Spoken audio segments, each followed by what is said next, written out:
राही मासूम रजा जी के बहुचर्चित उपन्यास आधा गांव के पिछले एपिसोड में हमने जाना कि घटनाएं कितनी तेजी से घटती हैं गंगौली में। बहुत जल्द ही फुन्नन मियां को अपना हिसाब चुकता करने का बेहतरीन मौका मिल जाता है मौलवी बेदार और सैफुनिया के मामले को लेकर। वे सैफुनिया के भाई रहीम को बुलाते हैं और बोलते हैं कि हज्जामों की एक पंचायत की जाए जिसमें मामला उठाया जाए कि मौलवी बेदार को सैफुनिया से शादी करनी पड़ेगी। लेकिन ऐन वक्त पर रहीम के दूर का रिश्तेदार जो है अपने विचार व्यक्त करने के लिए खड़ा होता है और तब मामला पंचायत का ना होकर पाकिस्तान के बनने का हो जाता है, जिससे हज्जामों के चौधरी खफा हो जाते हैं और वे बिना कोई फैसला सुनाए ही पंचायत जो है वो खारिज कर देते हैं। इस बात से सभी लोग बहुत हैरान होते हैं क्योंकि पंचायत की पूरी हिस्ट्री में ऐसा पहली बार हुआ था कि बिना कोई फैसला सुनाए ही गंगौली में हज्जामों की पंचायत जो है वो खारिज कर दी गई। इससे खफा होकर रहीम घर जाकर अपनी बहन और मां को खूब पीटता है। तब तंग आकर रहीम की मां उनके रिश्तेदार को यह बताती है कि ये दरअसल फुन्नन मियां का ही बेटा है और रहीम जो है तेजी से घर से बाहर निकल जाता है फुन्नन मियां को सारी खबरें देने के लिए। वहीं हमने ये भी जाना कि फुन्नन मियां को एक और मौका मिलता है दरोगा हर नारायण प्रसाद से अपना मौका या अपना हिसाब पूरा कर लेने का। तो एपिसोड हमने यहीं पर छोड़ा था, इसको यहीं से पिक करेंगे, एक आध लाइन पीछे से लूंगी। तो चलिए मेरे साथ। जय भीम, मैं शालिनी और आप देख रहे हैं अंबेडकर नामा। और आज के एपिसोड में देखिएगा कि घटना कितनी तेजी से घटती हैं। खैर वे रहीम के बाप हों या ना रहे हों, सैफुनिया की मां का यह ख्याल ठीक था कि रहीम फुन्नन मियां के घर ही गया होगा। वह उन्हें ये बताना चाहता था कि उसके मेहमान ने सब गड़बड़ कर दिया है, मगर फुन्नन मियां उसे घर पर मिले ही नहीं। मुमताज ने उसे बताया कि वे कहीं गए हुए हैं। रात बहुत ठंडी थी, इसलिए फुन्नन मियां ने जुए में जीता हुआ गर्म कोट पहन रखा था, जिसके पीतल के बटनों को उन्होंने गले तक बंद कर रखा था। उनके साथ झिंगुरिया और उसके 12 आदमी थे। फुन्नन मियां बारिकपुर के बाहर वाले वीरान शिव मंदिर में रुके। झिंगुरिया अपने आदमियों को लेकर आगे बढ़ गया। तो ये पहले ही बताया जा चुका है कि जमींदार जो है वो अनकॉन्स्टिट्यूशनल एक्टिविटीज में भी बहुत इन्वॉल्व रहते थे। डाके डलवाना, खून करवाना, ये सब काम वे रात में किया करते थे और सुबह मुकदमेबाजी किया करते थे। बारिकपुर में हर तरफ देहात की रात का गहरा सन्नाटा और अंधेरा था। झिंगुरिया और उसके आदमी खपरेल के एक साफ सुथरे मकान के सामने रुक गए। आसपास का कोई आदमी झिंगुरिया जैसी सेंध नहीं मार सकता था। उसने थोड़ी ही देर में एक साफ सुथरी सेंध लगा दी। उसका एक आदमी सेंध से मकान में घुसा, तभी एक कुत्ता चीख पड़ा, लेकिन उसकी चीख बीच ही में टूट गई। मकान का दरवाजा खुल गया। झिंगुरिया अपने आदमियों समेत मकान में दाखिल हो गया। ठाकुर कुंवर पाल सिंह का कारिंदा शेर मोहम्मद बेखबर सो रहा था। 2 आदमी उसकी चारपाई के इधर उधर खड़े हो गए। झिंगुरिया ने उस नौकरानी की तलाश शुरू की जिसका नाक नक्श फुन्नन मियां ने बयां किया था, और फिर उसके पास तो एक छोटा बच्चा भी होगा, इसलिए झिंगुरिया ने नाक नक्श पर कोई ध्यान नहीं दिया। एक जवान औरत के साथ एक मुन्ना सो रहा था। झिंगुरिया ने उस औरत को इस सफाई से काबू में किया कि वे बेचारी बोल भी ना सकी। लेकिन जब वे अपने आदमियों के साथ उस औरत को लेकर निकल गया तो बच्चा जाग पड़ा। जब किसी ने उसकी पीठ नहीं थपथपाई तो वह गला फाड़ फाड़ कर रोने लगा। एक और औरत उठी, वे बच्चे के पास गई। उसने बच्चे को गोद में ले लिया, मगर जब वह इस पर भी चुप नहीं हुआ तो उसी पलंग पर बैठकर उसे अपनी छाती का दूध पिलाने लगी। मतलब जिस औरत को लेने आए थे वो औरत तो नहीं मिली उन्हें, गलती से वे दूसरी औरत को उठाकर ले गए। और जिस नौकरानी की तलाश में वे आए थे, वे नौकरानी जो है वो अपनी मालकिन के बेटे को दूध पिला रही है उसको चुप कराने के लिए। तीसरे दिन जब एक कुएं से एक औरत की लाश निकली तो बारिकपुर में शोर हो गया। ठाकुर हर नारायण प्रसाद गुलाबी जान को छोड़कर झट अपने घोड़े पर चढ़कर बारिकपुर पहुंच गए। पीछे पीछे समयुद्दीन खां भी आए। शेर मोहम्मद ने लाश की शनाख्त की कि लाश उनकी गुमशुदा बहन की ही है। लाश को देखकर शेर मोहम्मद की जान में जान आ गई, क्योंकि गांव में तो यह मशहूर हो गया था कि वह किसी के साथ निकल गई है। तो सोचिए, एक पॉज लेना चाहूंगी और इस पर विचार मंथन होना चाहिए कि हम किस तरह के समाज में रह रहे हैं। उनकी बहन मर गई, उसे इस बात का बिल्कुल अफसोस नहीं है मोहम्मद साहब को। उन्हें इस बात की तसल्ली है कि चलो उसकी लाश मिलने से यह साबित हो गया कि वह भागी नहीं है और घर की इज्जत बच गई। इज्जत का ठेका जो है वो हमेशा औरतों के ऊपर डाल दिया जाता है। इस तरह के समाज में हम रह रहे हैं जहां औरतों को उनके जीने या मरने से किसी को कोई फर्क नहीं पड़ता। फुन्नन मियां इस खबर को सुनकर सन्नाटे में आ गए। उन्हें इसका अफसोस नहीं था कि उस नौकरानी के धोखे में ख्वामखा शेर मोहम्मद की बहन मारी गई। उन्हें इसका अफसोस था कि उनका वार खाली गया और अब मुकदमे की तारीख सिर पर आ चुकी है। तो फुन्नन मियां को भी कोई अफसोस नहीं था कि एक बेकसूर औरत मर गई है। उन्हें अफसोस इस बात का था कि वो जिस काम के लिए गए थे वो काम ना वे कर सके। अब क्या होगा? अशरफुल्ला खान ने कहा। ये तो हम सोच रहे, फुन्नन मियां ने कहा। देखिए, आप ऐसा करिए कि जाइए बेदार की, हाँ, और उनसे कहिए कि अली कबीर सिंह से कही के ई मुकदमा उठवा ले, नहीं तो सैफुनिया मुकदमा कर दीजिए। मैं उसके दरवाजे नहीं जा सकता। आपसे कौन कही रहा जाए को? फुन्नन मियां ने कहा। हम जाएंगे, हमको तना अपना हिसाब चुकाए को है। अशरफुल्ला खां बोले, भाई अब आप जानिए और आपका काम जाने। अगर ये मामला ना दबा तो हम समझाने वाले को मुंह दिखाने के काबिल ना रह जाएंगे। आपो की बात। फुन्नन मियां ने हुक्के की नय को एक तरफ करते हुए ई मामला दबे कैसे नहीं। और हाँ भाई, वो लखना चमार कल आया रहा। वो कुएं वाली जमीनिया ऊ को काहे ना दे देते आप?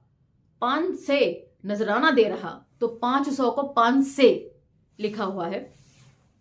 वह साला बड़ा हरामी है। ठाकुर कुंवरपाल सिंह से मुकदमा लड़ रहा है, वह हार कर रह गए कि बेदखली करवा ले। खेत कटवाने गए तो चमार भी लठ लेकर आ गए। इन कांग्रेसियों ने तो नाक में दम कर दिया है। अब नीच जात वाले भी आंख उठाकर बात करना चाहते हैं। उनको जमीन क्यों न दिलवाते हैं? तो यहां पर जाति व्यवस्था किस तरह काम करती है एक बार फिर पता चलता है।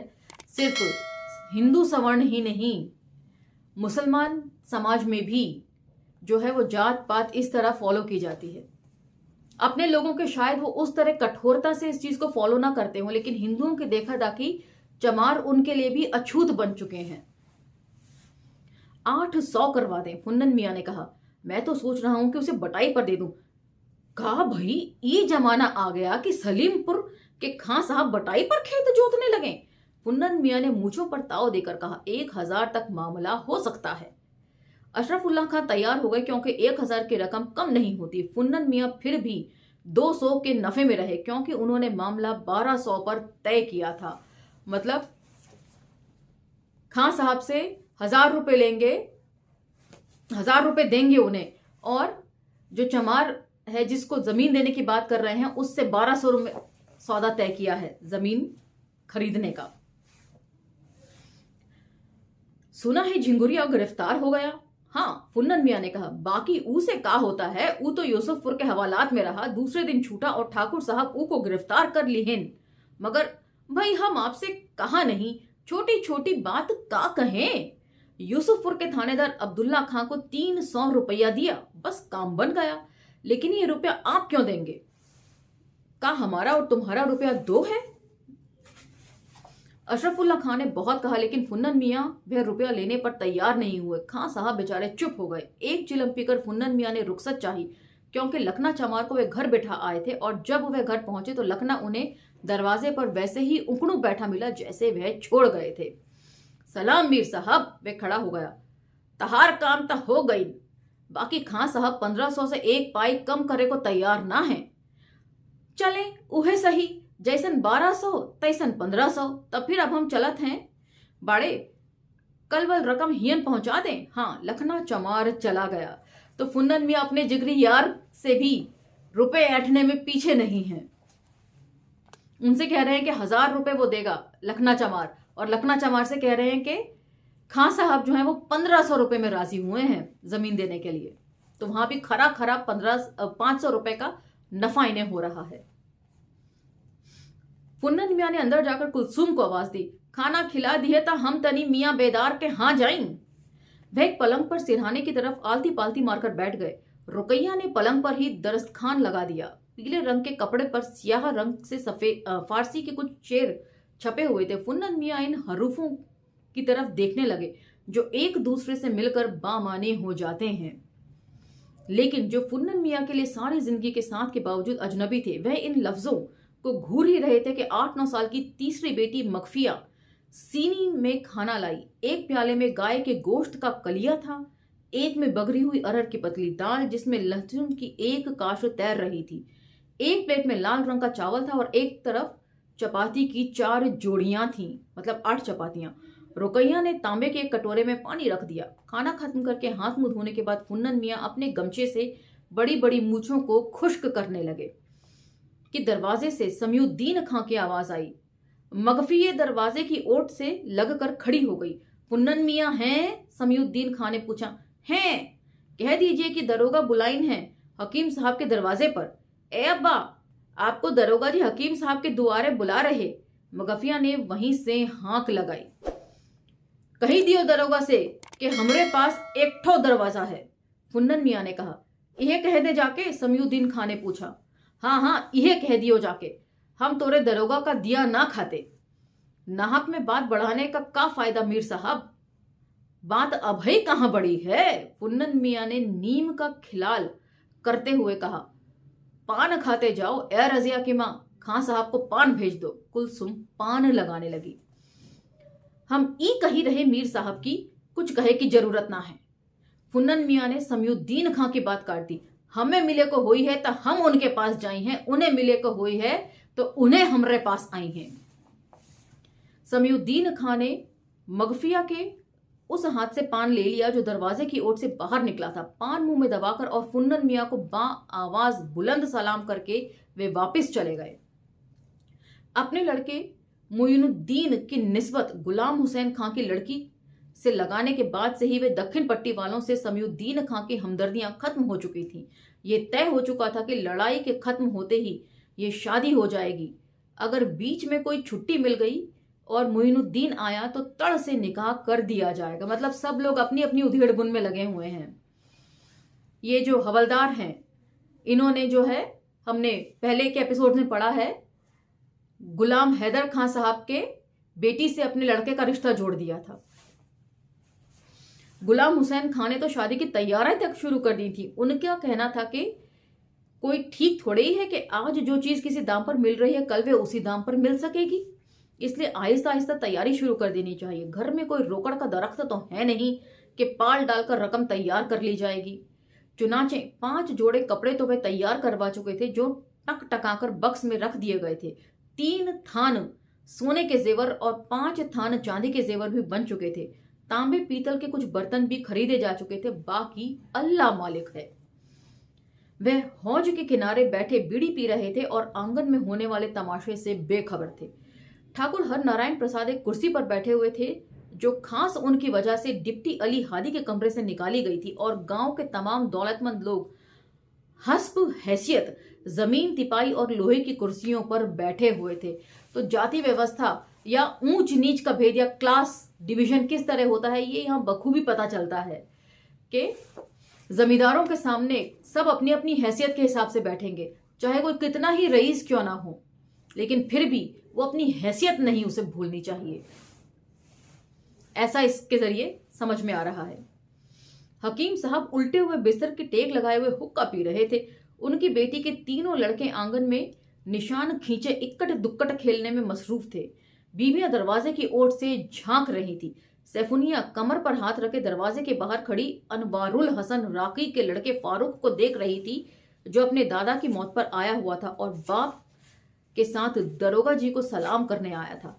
2-1 बार फारूक ने भी उसको देखा और मुस्लिम लीग का सारा प्रोग्राम उसके जहन से निकल गया। ठाकुर साहब की निगाह भी सुफेनिया पर पड़ी।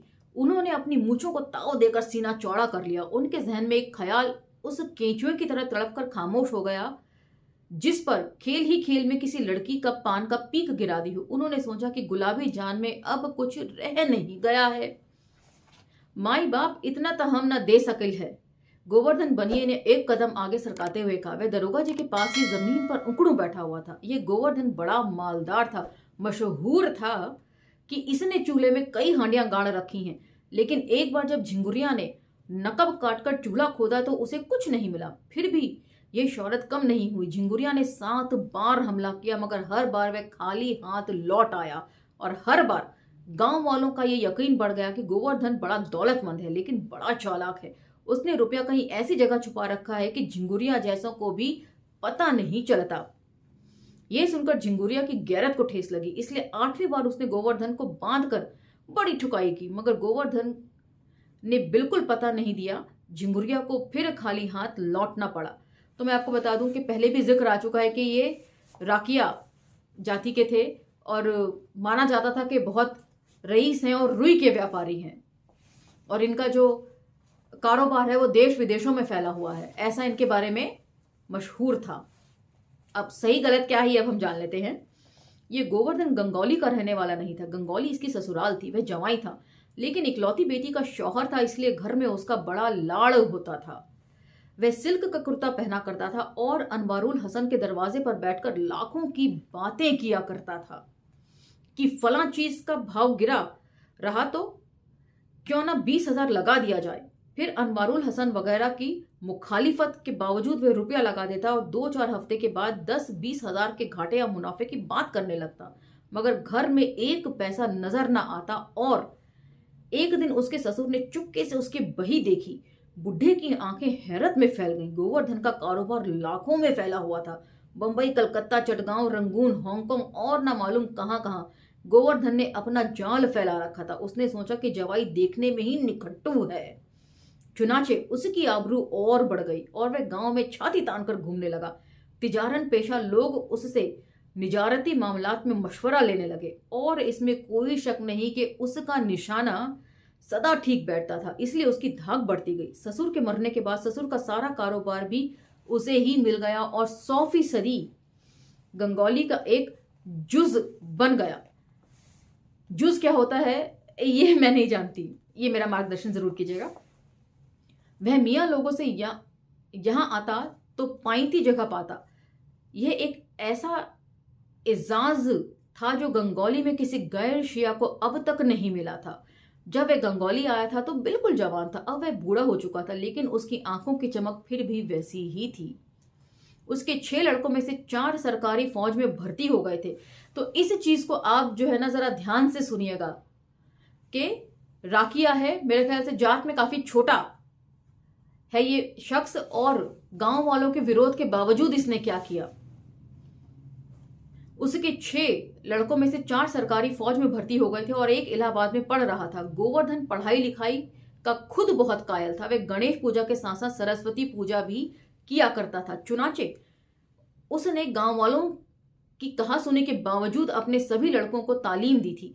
छठे लड़के को तो सरकार ने विलायत भेजा था पढ़ने के लिए। एक निम्न जाति का होते हुए भी ये पढ़ाई लिखाई की अहमियत को जानता था।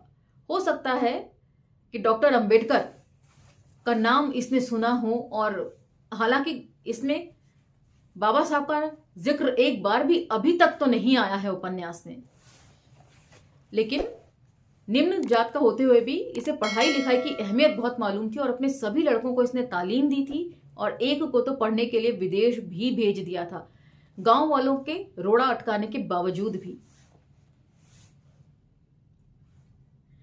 छठे लड़के को तो सरकार ने विलायत भेज दिया था पढ़ने के लिए और मशहूर था कि उसने कहीं किसी मेम से शादी कर ली है। गोवर्धन ने फैसला सुना दिया था कि हर नरैना के लिए अब इस घर में कोई गुंजाइश नहीं है, बल्कि उसने तो उसे विलायत से भी महरूम कर दिया था, विरासत से भी, सॉरी।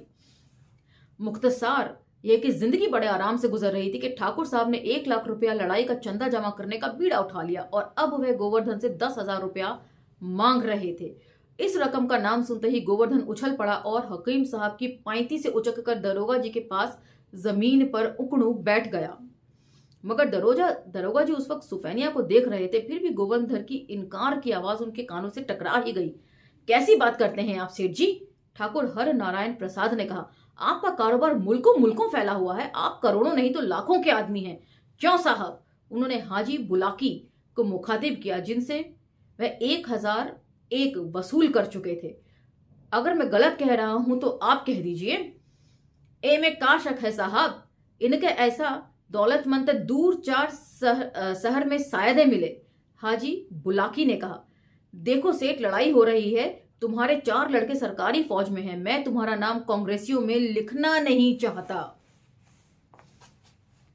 तो ये उस लड़ाई का जिक्र है जब जर्मन और जापान से लड़ाई हो रही थी साइमल्टेनियसली ब्रिटानिया सरकार की, और तेजी से लड़कों को फौज में भरा जा रहा था और जगह जगह से चंदा वसूला जा रहा था ताकि आर्मी को पाला पोसा जा सके।